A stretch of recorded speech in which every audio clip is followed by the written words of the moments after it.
it's Gretchen Gordan with another episode of COVID-19 Selling Survival Snippets. And today I have a guest with me, Kendall Gordan, who is a workplace consultant with LOTH.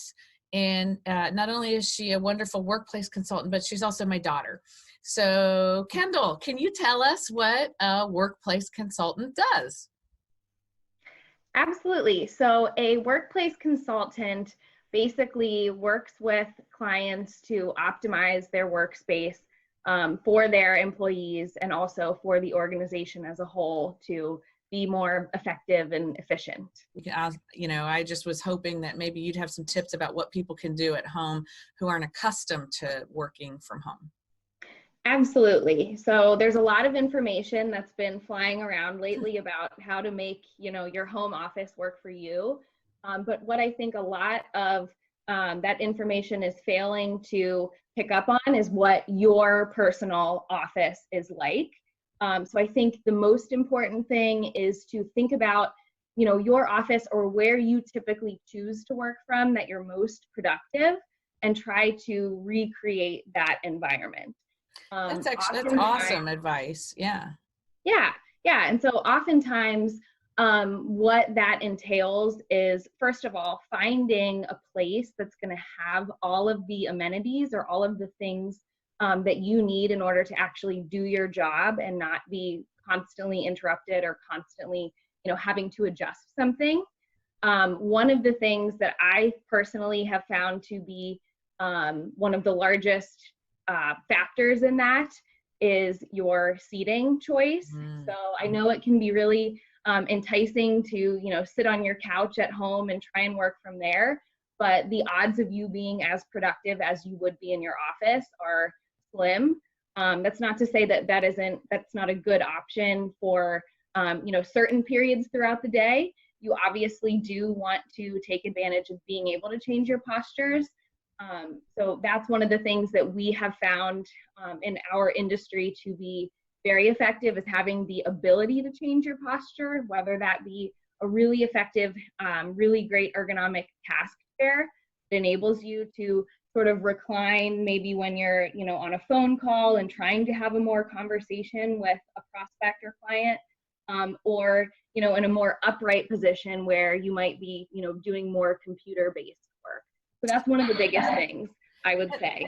Yeah, that actually makes a ton of sense to me. I know that when I work from my home office, which has a really bad chair, that I'm in a lot of pain, and I feel like I'm scrunching up. Is there anything that people can do? I mean, part of what you do at LOTH, and we should just acknowledge that LOTH is a steel case steeler, correct?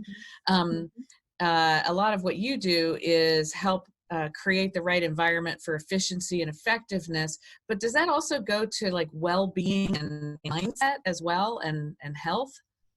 Absolutely. And what we're finding is, especially with people working from home now, it's really easy to work actually more hours than you might even realize. And so you're likely spending a lot of time, crouched over a computer, especially if you are working from a laptop rather than, a desktop or a monitor. We find that that's happening a lot. And then, you're wondering why you have a headache or why you're feeling anxious and not wanting to maybe be at your desk any longer. So a couple of things that people can do, whether or not you have a great, task chair, like a steel case ergonomic task chair or not, is find a way to just kind of hack your space and adapt your space. So the first thing I tell people is you want to start from the ground up. So the way that you can kind of adjust the way that you're sitting, first you want to make sure your feet are flat on the ground, 90-degree angle in your ankle, not dangling, not, scrunched up. That's the first thing. Then once you've achieved that, you want to move to that angle in your knee. So you want to have about a 90-degree bend in your knee as well, so that your thighs are kind of parallel to the ground. So you can, adjust that whether or not your chair actually adjusts. I have seen those that are maybe smaller in stature adding some sort of cushion to their seat. That can help. And then lastly, you want to make sure that then your back and your hip angle is about 90 degrees as well. So that's going to just help you be in a more comfortable, more natural position so that you're not kind of holding yourself forward or back, or not getting any of those cramps in your hip that people might experience without even really realizing why. And then you want to make sure that your elbows are also at about a 90 degree. So what I like to have people do is kind of sit up, make sure you're, removing any sort of armrest or anything like that. Have your shoulders up and back, and just your hands hang down, and try and have your elbows at about a 90 degree angle. If your fingertips are just at, just above whatever the work surface in front of you is, that's about perfect. If you find you're a little higher, you might need to find something, whether it be the armrest on your chair or something else, to help support those elbows so that it can rest at 90 degrees. Okay. And if you are, too low, then I might recommend actually bringing your seat height up and then finding something that you could actually place under your feet so you can maintain that 90 degrees everywhere. So it's really easy. Just think about that 90 degree angle, and it's going to make a huge difference. Specifically, if you are doing a lot of computer-based work, a lot of people find that, their wrists are kind of bent one way or another trying to type. If you can try and maintain a straight line there while also having your elbows and your full forearm supported, that's going to make a huge difference and take away some of that pain that people start to feel in their neck and shoulders, and also their upper back throughout the day, and not really understanding what's going on. That is awesome advice. Okay, so I think you just solved my problems at home, because I know that everything is out of whack.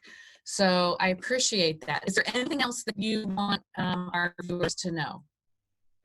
I think that, the important thing to understand is that while yes, in an ideal situation, you would have, all the fanciest, a full steel case office, that's not necessarily realistic for everyone in your home office. So don't be afraid to, like I said, kind of hack your space. Whether it be finding something to bring your computer screen up to you so you're not having to lean forward, and you're able to maintain that good posture. And also, don't be afraid to vary your posture throughout the day. Absolutely find something that is going to, optimize your productivity when you're in that kind of get stuff done mode. But don't be afraid to take breaks and find different postures that you can vary with throughout the day. I've heard a lot of that saying has been going around of sitting is the new smoking. Really, being stationary is the new smoking.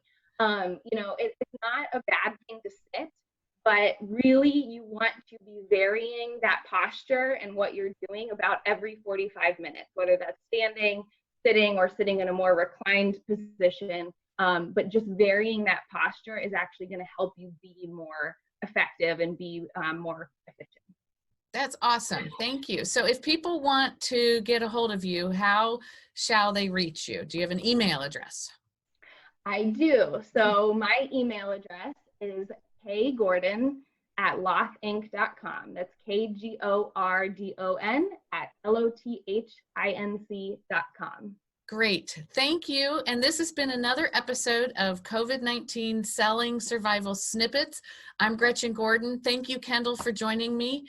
And everybody stay well till next time. Thank you.